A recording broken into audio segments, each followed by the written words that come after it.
Greetings and salutations, everyone. My name is Andrew Kirchhoff, and welcome to my YouTube channel.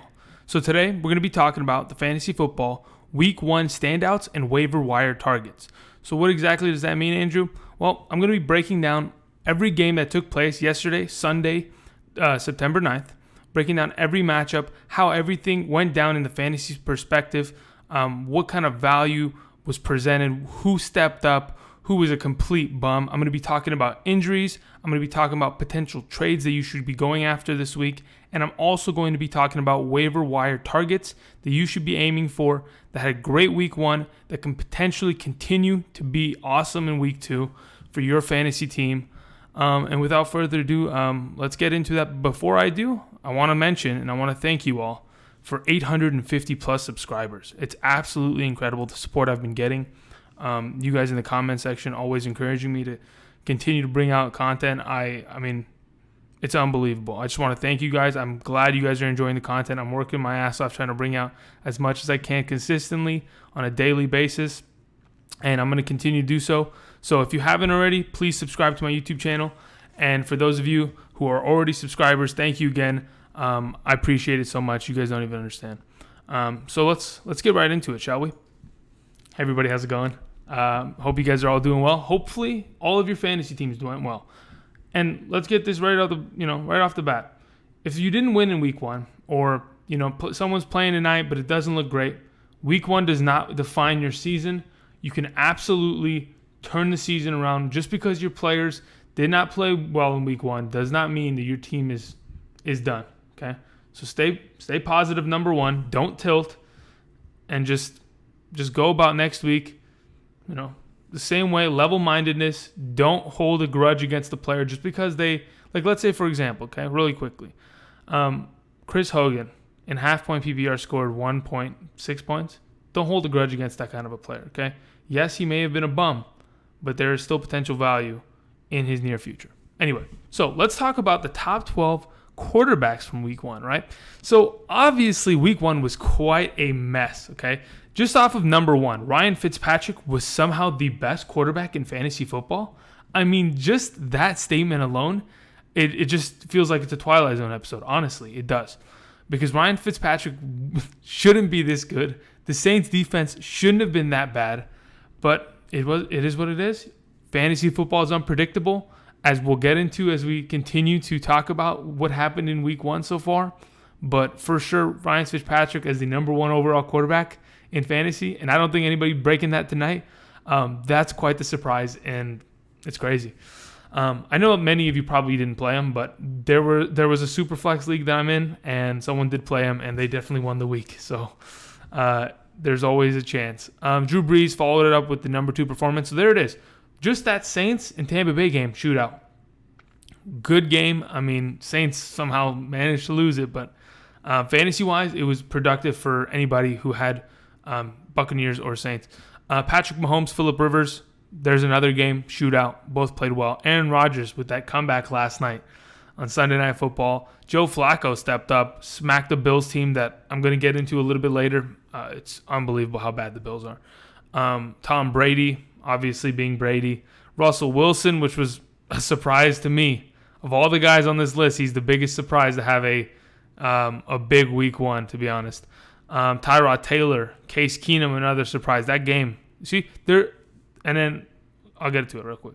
But there are 3 games here where 6 of the quarterbacks are consisted of, right? Patrick Mahomes and Phillip Rivers, Ryan Fitzpatrick and Drew Brees, and Case Keenum and Russell Wilson. So that's 6 of the top 12 came from three games. That's it. So you have to find the right matchup, I suppose, and hope that it's going to be a shootout and productive. Tyrod Taylor with the number 9 spot. Case Keenum, as I said. Kirk Cousins and Alex Smith. Overall, some of it is predictable and some of it is unpredictable. Some crazy stuff happened in week 1. But let's move on to the top 12 running backs. By the way, those quarterbacks were in 6 point per passing touchdown.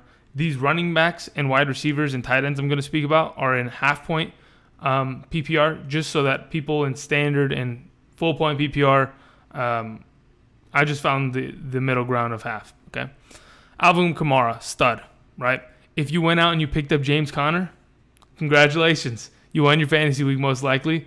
And hopefully you didn't leave him on the bench because I've been saying it. Play James Conner. I've been saying it for, more than a week now. Ever since Le'Veon Bell didn't show up on that Labor Day Monday, I've been saying it. Pick up James Conner, start him, right? Joe Mixon, number 3. That's a surprise. But then again, that Bengals and Colts game, from my perspective, was supposed to be a shootout. And Joe Mixon picked up a lot of goal line work there, which kind of leveled out the shootout, per se. Melvin Gordon worked in the passing game a lot. So did Alvin Kamara. Chris Thompson and Adrian Peterson, number 5 and 6 from the same team. Look at that. I mean, that's a lot of fantasy production. Another running back from the same team, right? Melvin Gordon, Austin Ekeler at 7, right? Look at that. Jay Ajayi that we knew on Thursday. Saquon Barkley against that Jags defense, who's susceptible to the run, man. Honestly, of all the things that Jaguars defense has trouble facing, it's the run. Okay. Yes, they have Calais Campbell, Malik Jackson, Marcel Darius, but they are still susceptible to the run. Dion Lewis, the sneaky Dion Lewis. I'll get into him a little bit later at number 10. Phillip Lindsay, another sneaky guy, a rookie, came and take Royce Freeman's snaps away from him. He was a stud. And Ezekiel Elliott closing out at 12. Tyreek Hill, I mean, can we say enough? Punt return. 2 receiving touchdowns. Like, why? How? Stop it, please. You're going to make me lose a week one of these weeks. I'm going to play against Tyreek Hill. If you played against Tyreek Hill this week, I'm sorry, okay? You couldn't do anything to stop it. You can just blame the Chargers. That's plain and simple. You can just blame the Chargers. Michael Thomas, obviously, because of that shootout. Deshaun Jackson. Ryan Fitzpatrick and Deshaun Jackson being the number 1 and 2 quarterback wide receiver stack to have the most fantasy points this week is insane. Like, that's unheard of. Why would Deshaun Jackson have 29 points, right? Randall Cobb with 24. Kenny Stills popped off. I've been talking about him. Emmanuel Sanders. Let me see if I can change this graphic real quick. There it is. Emmanuel Sanders with 24.5 points. Mike Evans, 24.5. Julio stepped up.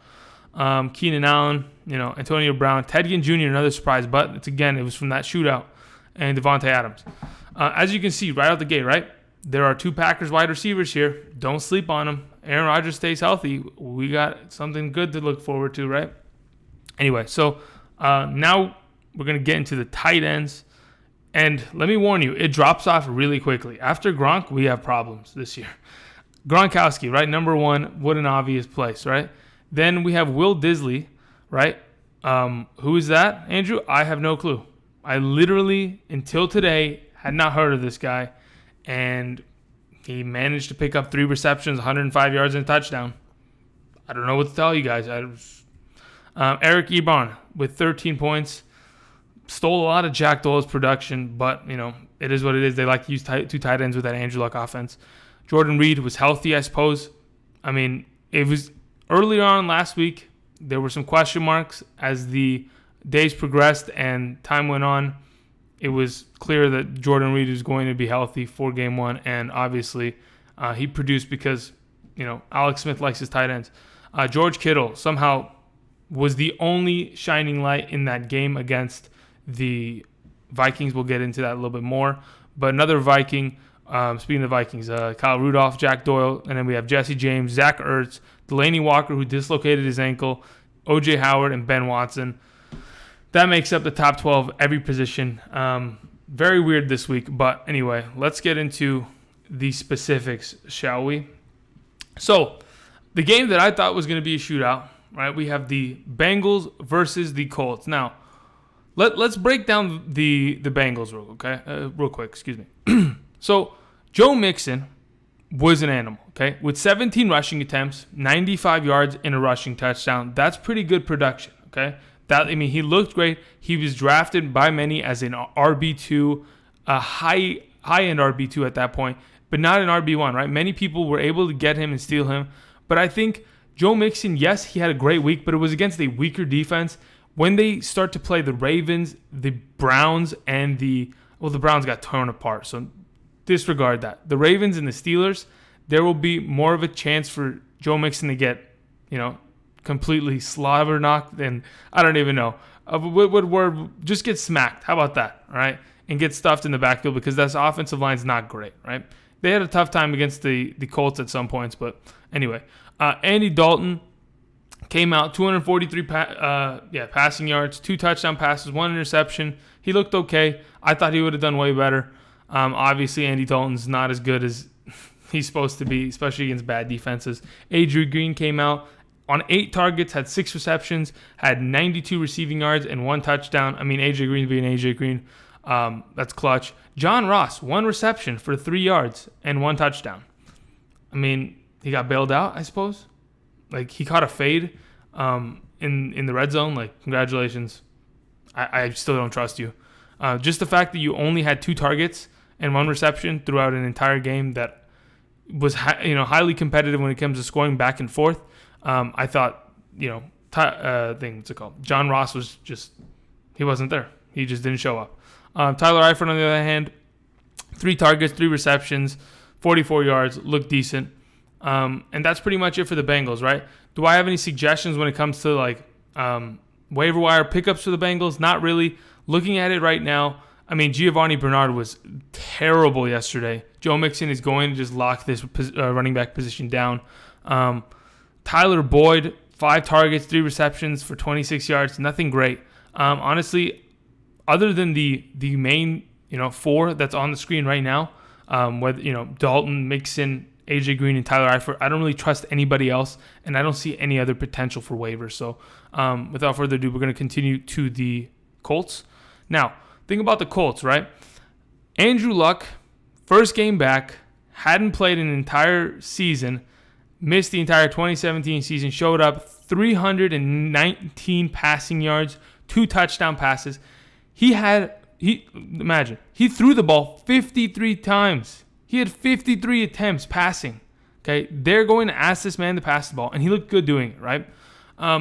Overall, I mean, Andrew Luck kind of looks, to be back in form, and hopefully, as the season continues, Andrew Luck will get more comfortable with this offense, get more comfortable with the new pieces that are within it. Eric Ebron, Ryan Grant, and the running backs that we'll eventually get to, and hopefully he'll continue to perform like he did. Right, he had a good week, 23.5 points and 6 points per passing touchdown leagues. I thought Andrew Luck was pretty efficient, and he was pretty good. Right, T.Y. Hilton.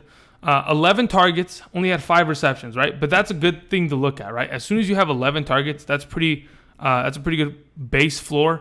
5 receptions obviously can be improved on. He only had 46 yards and 1 receiving touchdown, which pretty much saved his week. Hopefully, those 11 targets get to him a little bit, which I think they will. T.Y. Hilton with a good Andrew Luck is something to be happy about if he's on your roster, and something to fear if he's against you. To continue, yes, I have Jack Doyle on the screen. Jack Doyle, he played well. Okay, all things considered, 10 targets. Okay, 10 targets is, amazing. I was going to curse there. 10 targets for a tight end is really good, because I'm looking at all the tight ends from this week. It's a wasteland, right? I've been saying it. You need a top 5 tight end, and even then, some of the top 5 tight ends from years past were really bad this week, right? Jack Doyle, 10 targets, 7 receptions, 60 yards. He had that fumble that lost them the game, but it's okay. It's not gonna, it's not gonna shy Andrew Luck away from throwing him the ball, right? Another guy I wanted to talk about, Eric Ebron, came in 5 targets. Okay, on those 5 targets, he had 4 receptions for 51 yards and a touchdown. So there is, we knew this for a fact, right? We knew that Andrew Luck liked to use 2 tight ends. Throughout his entire career with Coby Fleener and Dwayne Allen, that was the bread and butter for Andrew Luck. Now that they've brought in Eric Ebron, they have 2, strong tight end threats that he threw the ball to, 5 times and 10 times. They both are going to get equal production. The only reason Eric Ebron got that bump was because of that touchdown. Otherwise, Jack Doyle had him in the bag. Other than Jack Doyle, I wanted to mention Ryan Grant. This is a guy you might want to look for on waivers if he's not on a roster. Ryan Grant, 9 targets, okay? 8 receptions, 59 yards. Obviously, teams are going to lock up T.Y. Hilton, okay?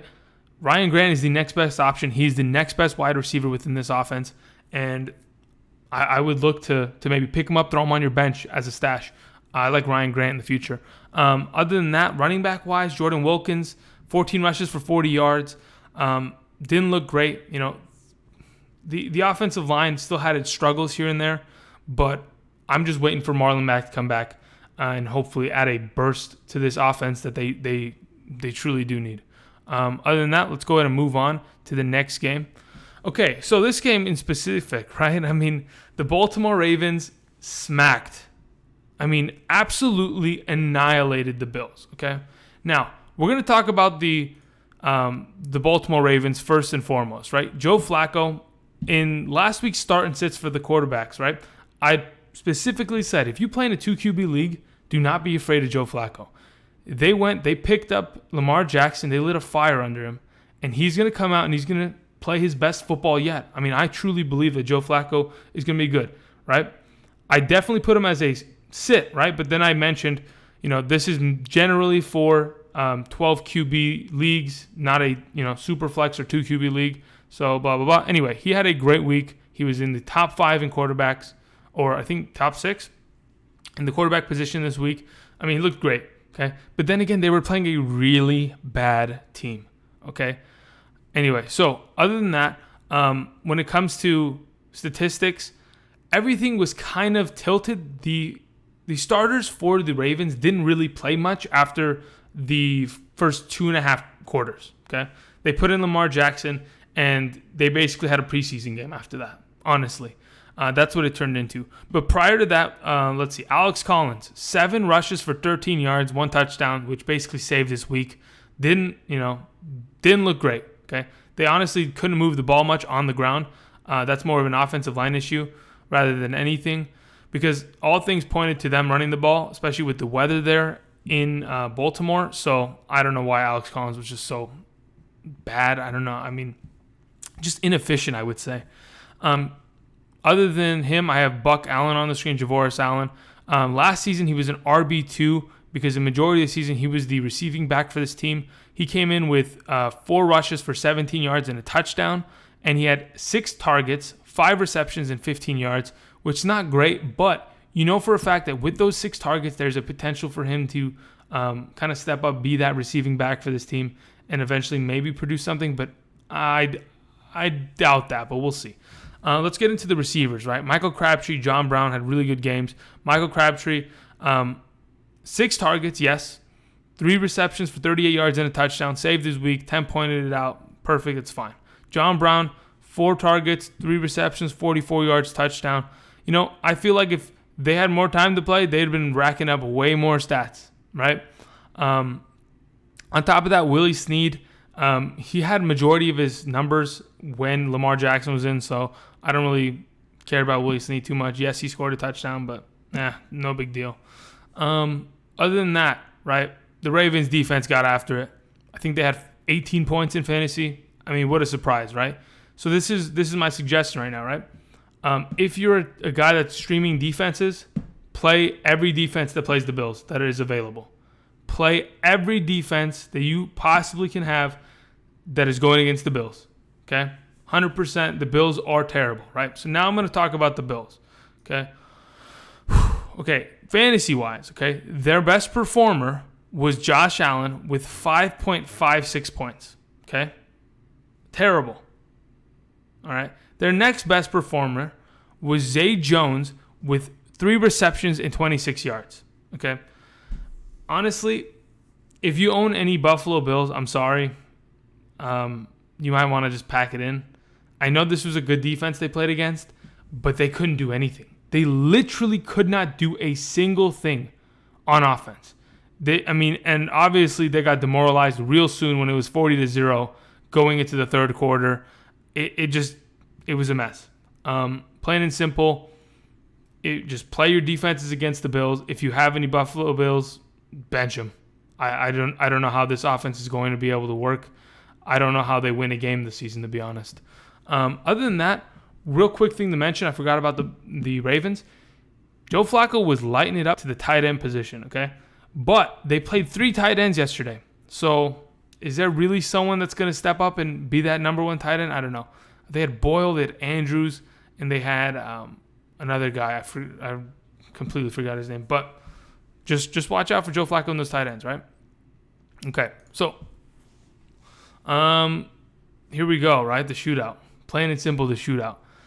Ryan Fitzpatrick came out. I mean, I don't understand how Ryan Fitzpatrick throws for 400 yards and 4 touchdowns against this defense. He even had a rushing touchdown with 36 rushing yards. I mean, complete monster, right? Deshaun Jackson came out, 5 receptions on 5 targets, 146 receiving yards, 2 receiving touchdowns, okay? Now, real quick, before we go on Deshaun Jackson, if you have the opportunity right now, I'm telling you right now, if you have the opportunity, go and trade Deshaun Jackson and try to get value out of him. Because I'm telling you, there is no way that he can sustain this kind of productivity at all. Deshaun Jackson is way out of his prime. He's way slower than he used to be. He just got really lucky, honestly.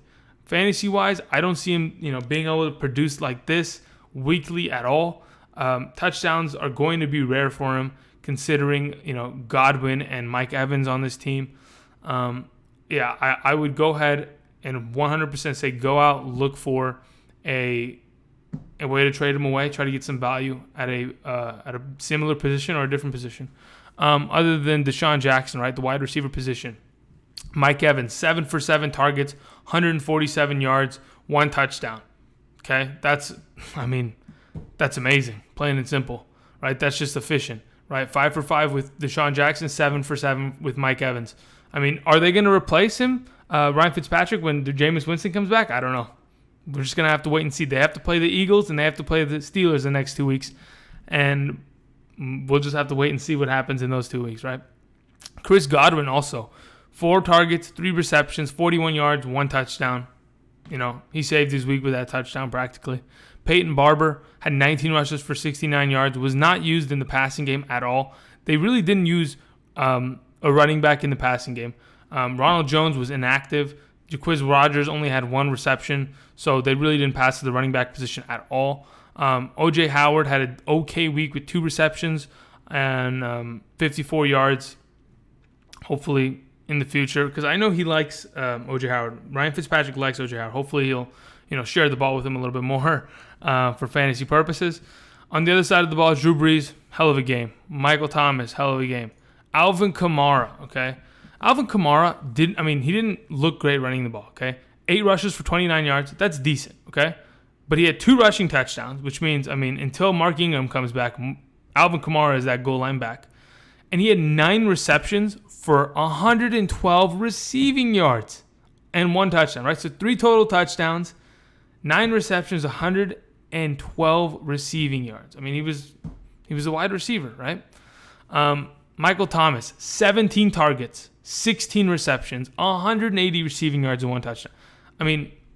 Animal, right? Now, a thing to look for, right? Ted Ginn Jr., maybe a waiver wire snag for this week if he's not on a roster. 5 receptions, 68 yards, and a touchdown. Yes, okay, they had a really good matchup, and the Tampa Bay defense sucks, right? And they just have to keep going back and forth scoring, okay? But Ted Ginn looks like he's the number 2 receiver on this team, and that they're going to stick with him over Cameron Meredith. So I would go ahead and give Ted Ginn a look for this week's waiver wire. Ben Watson was okay, 4 receptions, 44 yards. He looked decent, plain and simple. But pretty much everyone did within this game. Yeah. Anyway, let's go ahead and move on to the next game. Deshaun Watson, right? Didn't look great at all. 176 passing yards, 1 touchdown, 1 interception. He was able to move the ball with his feet a little bit, 40 rushing yards, but just overall didn't look great, all things considered. DeAndre Hopkins was he's supposed to be the main benefactor of Deshaun Watson, a quarterback, and he really wasn't, right? DeAndre Hopkins only had 8 receptions for 78 yards. Usually you want that touchdown on top of it, but all things considered, it was a rough week for Watson, so it 100% affected DeAndre Hopkins. Lamar Miller himself, 98 rushing yards, 11 receiving yards, 2 targets on 1 reception, 2 targets. He could have had a touchdown, but honestly, this offense wasn't moving really well. Texans, thing to consider, okay? Will Fuller was out this week with that hamstring injury. Hopefully he comes back. If he doesn't, Bruce Ellington is going to be that number 2 wide receiver for this team. He proved it on Sunday where he had 8 targets, 4 receptions, 37 yards, and a touchdown. I hope Will Fuller gets back. Honestly, this offense needs someone to take the top take the top off, so that DeAndre Hopkins can get a little bit more production. Now let's go to the other side of the ball, right? Tom Brady, Gronkowski, Burkhead, Chris Hogan, Phillip Dorsett, right? Brady's as good as he's supposed to be in a usual natural week 1 form. Tom Brady's coming out. He's throwing 3 touchdowns. He's looking like Tom Brady as usual. Last season, week 1, didn't look great against the Chiefs. Came out this season, week 1, looked the part. Overall, is there anything to complain about this team? Yes. Tom Brady was fine. Gronkowski was as good as he's supposed to be. Rex Burkhead was the starting running back. Had decent production. James White in the passing game had a touchdown. Phillip Dorsett, though, took a lot of value away from Chris Hogan, okay? What I thought was that Chris Hogan was going to be this number 1 receiver for this offense. All things pointed to it. All things from last season, right? All that production he had. The 5 touchdowns in 4 games last season. The playoff performances that he consistently had. I thought Chris Hogan was going to come out and be an animal. It was the other way around. Phillip Dorsett came out, 2 touchdowns. Not 2 touchdowns. 1 touchdown, 7 receptions, 66 yards. He is a waiver wire pickup for this week, in my opinion.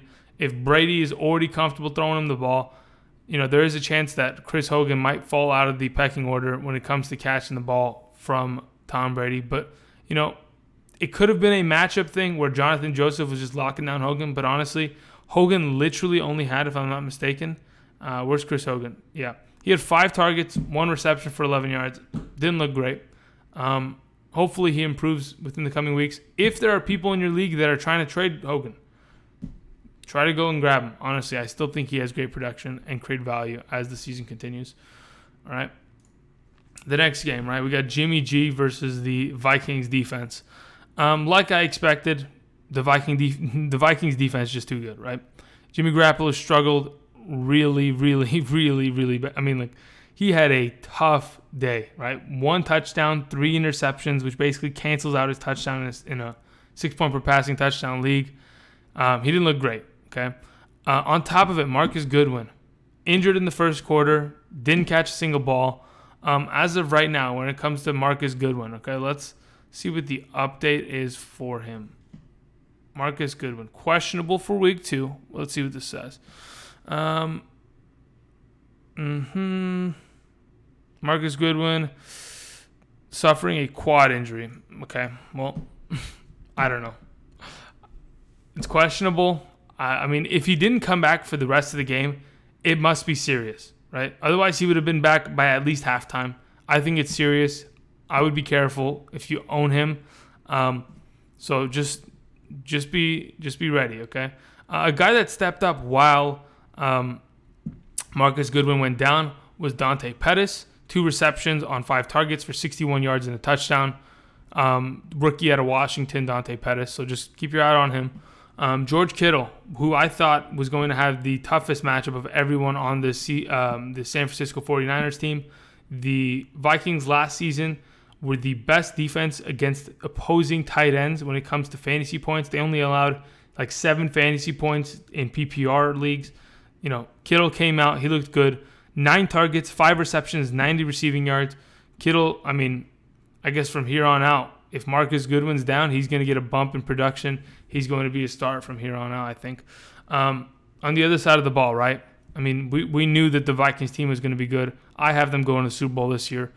Stephon Diggs, Adam Thielen, Kirk Cousins.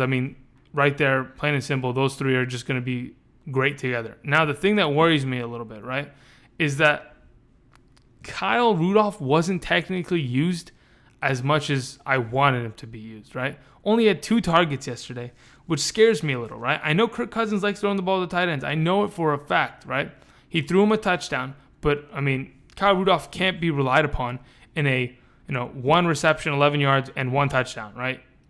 That is extremely inefficient when it comes to a weekly basis because he's not going to catch a touchdown every week, right? So I'm a little worried there. We'll see how that progresses as the season continues, right? Dalvin Cook, on the other hand, Looked okay. I mean, all things.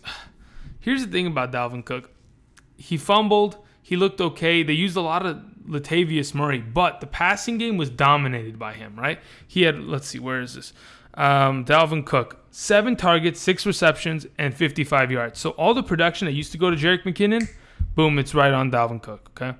All things considered, waiver wire pickup-wise, right? I'd look for Dante Pettis if you're playing a deeper league.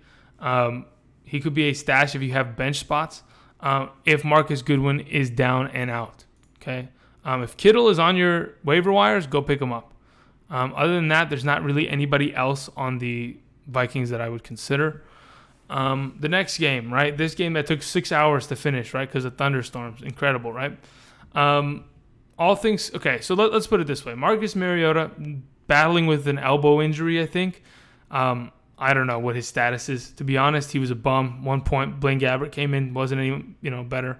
But there were a couple quick highlights. Corey Davis, considering his situation with the quarterback being, changed from Mariota to Gabbert on a every series basis, he was okay, right? He was able to come out. He was able to produce like we thought he would, right? He's the number 1 target on this offense. He had 13 targets for 6 receptions and 62 yards. On 13 targets, that's really good, right? That's guaranteed floor. He's going to be the number 1 receiver there. Rashard Matthews was not healthy. There's nobody else really to throw the ball to except for like Jennings or Tajay Sharp. But I think Corey Davis, they want to feed him the ball. And I think he'll be, pretty set for the weeks continued, right? Now, real quick, let me just go ahead. I'm getting out of my system. I will never trust Derrick Henry again. I'm done with him. He is dead to me. I'm not even kidding anymore, okay? Derrick Henry, I thought, after that playoff game against the Chiefs last season, I thought, wow, Derrick Henry's here to stay. Nope, it's done. I'm done with it. No more Derrick Henry. Dion Lewis, full steam ahead. I've seen the light. I don't trust Derrick Henry anymore. A lot of you warned me, said Dion Lewis is the real deal. I didn't believe you. My eyes are open now, okay? Dion Lewis was a stud yesterday. 16 rushes, 75 yards, 1 rushing touchdown, 5 receptions for 35 yards, and he left Derrick Henry in the dirt. Like, honestly, Derrick Henry is just done. Delaney Walker had a pretty good week. 7 targets, 4 receptions for 52 yards. Was one of the top 12 tight ends, but the issue is dislocated his ankle, will be out for a good amount of time, so try to find a backup tight end on your waivers if you don't have one on your bench. Okay, we're going to be talking about the Dolphins now, right? Ryan Tannehill, who I mentioned last week in my start and sit video. If you play in a 2 QB league, consider starting Ryan Tannehill. Why? Because he's not bad. Throughout his career, he's been decent, right? 230 passing yards, 2 touchdowns and 2 interceptions. It happens. It's his first game back since 2016 because he tore his ACL at practice before the 2017 season started, right? Couple things to consider. Kenny Stills was a stud, right? 4 receptions for 106 yards, 2 touchdowns. I knew that was going to happen. I told you guys it was going to happen. Kenny Stills is going to get that boost as long as Devontae Parker's not there. I'm just worried to see what happens when Devontae Parker comes back, okay? Other than that, Kenyon Drake and Frank Gore, something I wanted to mention, right? Kenyon Drake had 14 rushes for 48 yards and 3 receptions for 18 yards. That was it, okay? Didn't look great. But the problem was that Frank Gore was getting a lot of touches. He had 9 touches for 61 yards. So they are not giving Kenyon Drake the full reign of the backfield. Even though Adam Gase a couple weeks ago was saying, I want to give Kenyon Drake 20 touches. I mean, he got to 17 touches, right? But if you go ahead and, jip Frank Gore over there, those 9 touches, you can get Kenyon Drake there. But I don't know how they want to do it. They might want to just exclusively use both of these running backs as they carry on throughout the season. That just worries me a little bit as a personal Kenyon Drake owner going into the future. So the Jaguars versus the New York Giants. A matchup that a lot of people were worried about. They thought, wow, the Giants are going to get completely smacked. Should I start Odell? Should I start Saquon? And to be honest, yes and yes, because you drafted Odell Beckham to be your starting wide receiver, your number 1. You drafted Saquon Barkley in the first round to be your number 1. You cannot turn your back on these guys. These guys are going to come out, they're going to perform, right? As they did. I mean, plain and simple, Odell Beckham came out, had 11 receptions on 15 targets, 111 yards receiving against the best corner in the NFL potentially, right? Jalen Ramsey's up there. Xavier Woods is probably just maybe a little bit better. We'll see as the weeks continue, but for sure, I mean, he came out there against one of the best corners and he was able to ball out. Saquon Barkley came out. Where are these stats? 106 rushing yards, 1 touchdown, 2 receptions for 22 yards. I mean, he looked like a monster, right? Just exactly what we want him to do in fantasy. Sterling Shepard is somebody that that popped on the screen for me, right? 7 targets, 5 receptions, 48 yards. He's a guy that if he's on your waivers, he could be a good plug and play as the season goes by. I doubt he's on your waivers though, but keep your eye out on him. Evan Ingram, not on the screen, didn't look great. I didn't think he was going to look great against guys like Miles Jack and Telvin Smith. I mean, you weren't going to really be able to do much as a tight end. Those linebackers just lock you down too much. So he didn't have a great week. But I think, let's see, who did the Giants play? They play Dallas next week. There's a potential for him to be good next week. So don't shy away from him in week 2. Okay, so talking about Jaguars now, right?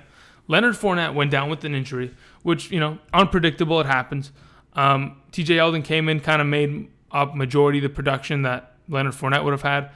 Blake Bortles looked decent. I mean, he really couldn't move the ball against this Giants defense, which scares me because this Giants defense, in my opinion, isn't like top tier. So that scares me a little bit. Other than that, right, we really wanted to know who were the starting wide receivers, who were going to be the fantasy products when it comes to this receiving core of Jacksonville. We kind of figured that out in week 1.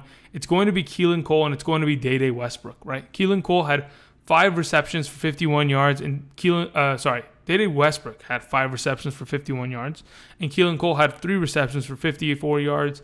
Nobody stepped up to carry this team, but then again, Blake Bortles wasn't doing anybody any favors.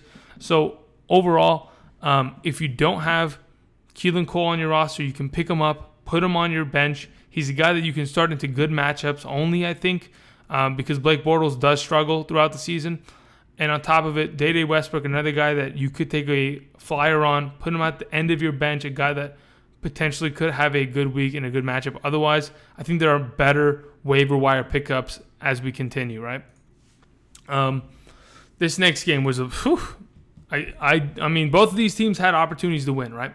But plain and simple, if you listen to me and you started James Conner, you're welcome. Congratulations. James Conner was an animal with 31.7 fantasy points in half-point PPR scoring leagues.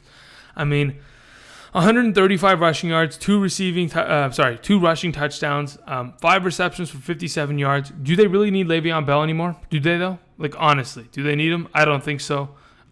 James Conner looked the part. He was able to be fed the ball 31 times. He rushed the ball 31 times. He caught the ball 5 times, right? Total, opportunity was there. That's what we wanted, okay? That's what people wanted. That's what I was saying is going to happen. With the Le'Veon Bell opportunity, James Conner, boom, the number 2 running back of the week, okay? Ben Roethlisberger looked terrible, okay? Yes, the weather was a big deal, but 3 interceptions, fumbled the ball twice. You can't turn over the ball 5 times. You can't. You just can't do that. But his pieces that surrounded him were able to produce, right? James Conner, able to produce. Antonio Brown figured it out, was able to produce. Juju Smith, who I said gets an uptick, got the start for me last week, was able to produce. Tyrod Taylor on the other side of the field, right? Oh, real quick, before I leave the Steelers. Jesse James was okay. What did he have? 5 targets, 3 receptions for 60 yards. He looked okay. He's a guy that potentially in a good matchup could be a pickup off the waiver and a start. Maybe if you're hurting at tight end, maybe you had Delaney Walker, Greg Olsen, one of those guys that got injured this week. There's a potential for you to go pick him up. Jesse James is the name. So the Cleveland Browns, right? The team that really had every opportunity to win this game but just couldn't close it out. Tyrod Taylor was a top 12 quarterback because of his rushing yards, plain and simple. Yes, he had 1 passing touchdown, but 77 rushing yards on the ground and 1 rushing touchdown, pretty much does the week for him. Jarvis Landry, 15 targets. That's perfect, right? That's exactly what you want. 7 receptions, 106 yards. So obviously if he catches those other 8 balls, his production goes up that much more, right? Carlos Hyde looked decent on the floor. 22 rushes for 62 yards, 1 rushing touchdown. And everybody else looked like a bum, right? Josh Gordon caught the ball once. Duke Johnson was, he didn't show up. Higgins caught the ball once, right? David Njoku caught the ball once. Like, the rest of the team did not show up. I think of all the people, Josh Gordon could be more part of this offense if he's given the starting job, if he's allowed, to be on the field more than he was on Sunday. He could have more of a production uptick. But David Njoku had opportunities also, right? He had, let me see. How many targets did David Njoku have this week? Where are you at, David? David, 7 targets, right? 3 receptions for only 13 yards, right? But he dropped 2 balls on back-to-back plays. These are things he can't do. I know he's a young guy, but fantasy-wise, we need him to step up, and I need him to step up because I think he's going to be a great player this year. Let's move on. A game, one of these shootouts, right? All right, Patrick Mahomes came out stud muffin, right? I mean, I have no other words besides that, right? Phillip Rivers came out. He needed to set the tempo. He had to catch up, right? He had to play catch up majority of the game. His defense was definitely not doing him any favors, right?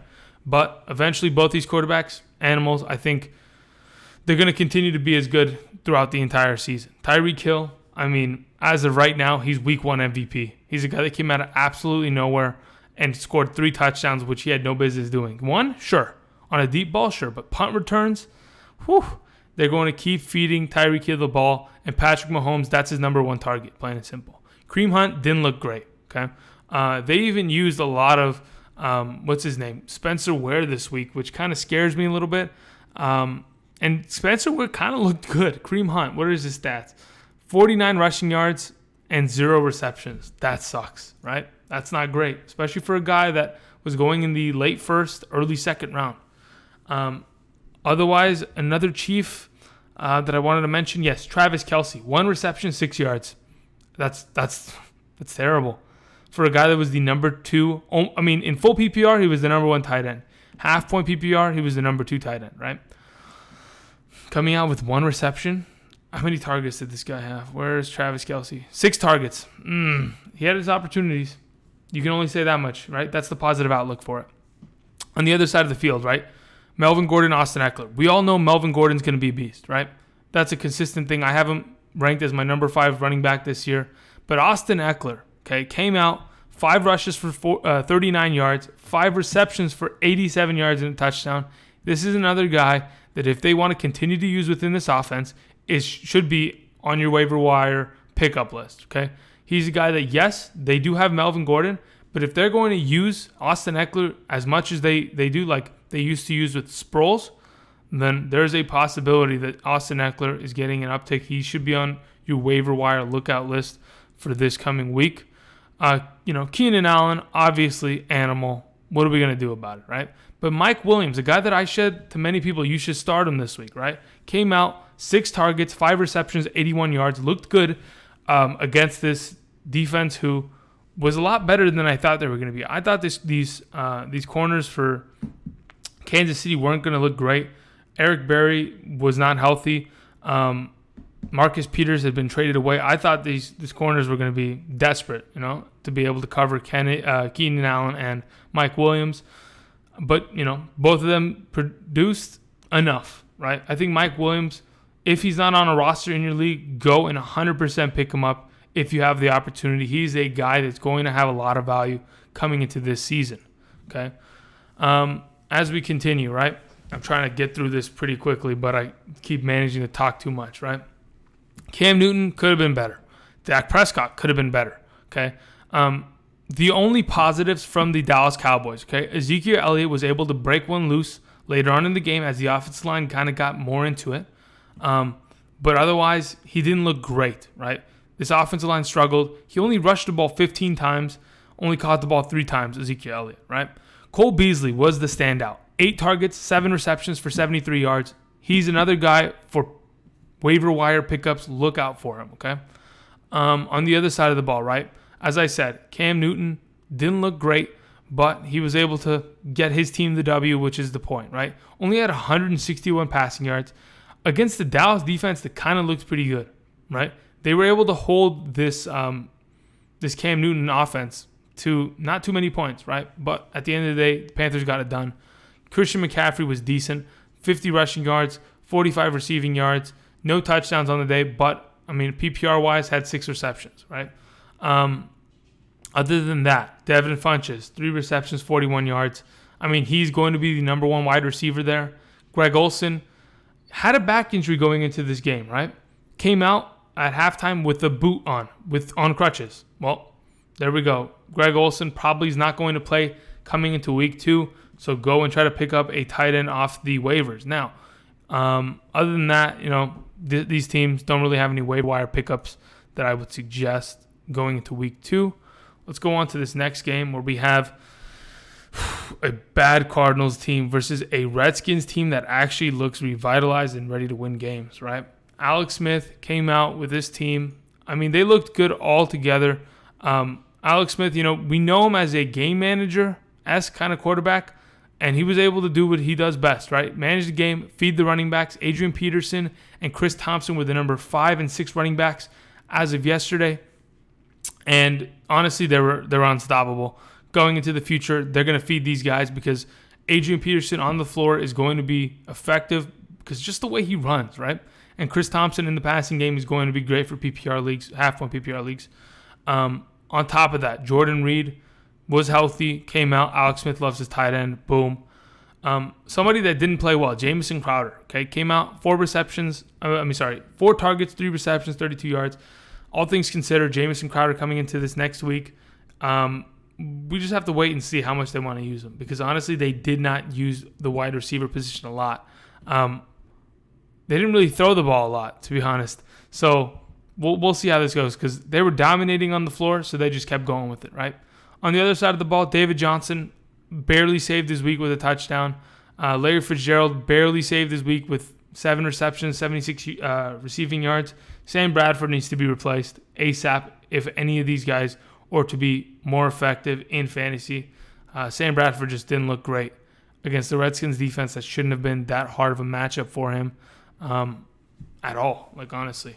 So all things considered, that's pretty much it. Let's continue to move on to the last couple games, right? We got 2 more games to talk about. Russell Wilson, Case Keenum, both guys that I was pretty low on going into week 1. They both, proved me wrong, 100%. Both came out and they played well.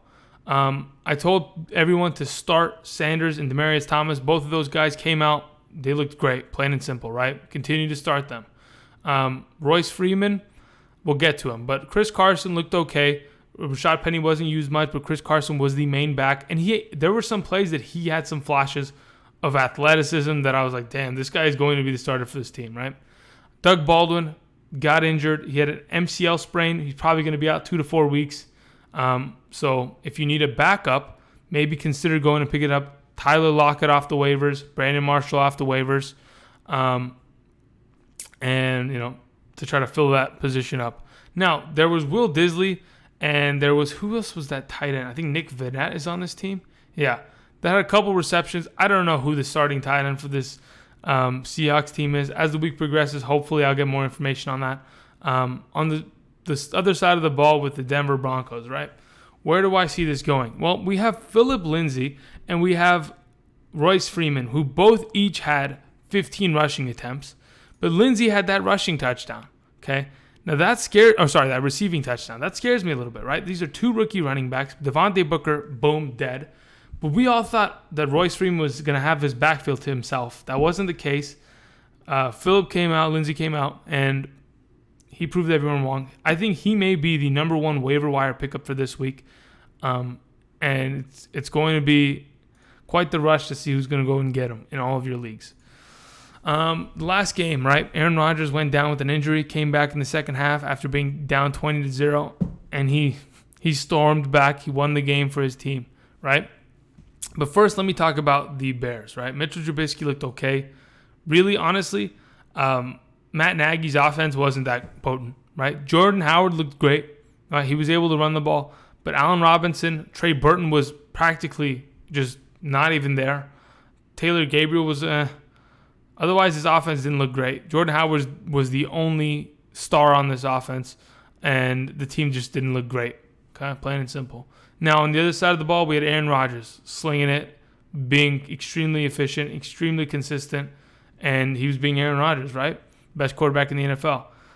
Fed the ball to Devontae Adams. Randall Cobb had a really good touchdown at the, I think it was in the fourth quarter. Geronimo Allison was looking good. So those are three receivers that all had receptions for receiving touchdowns.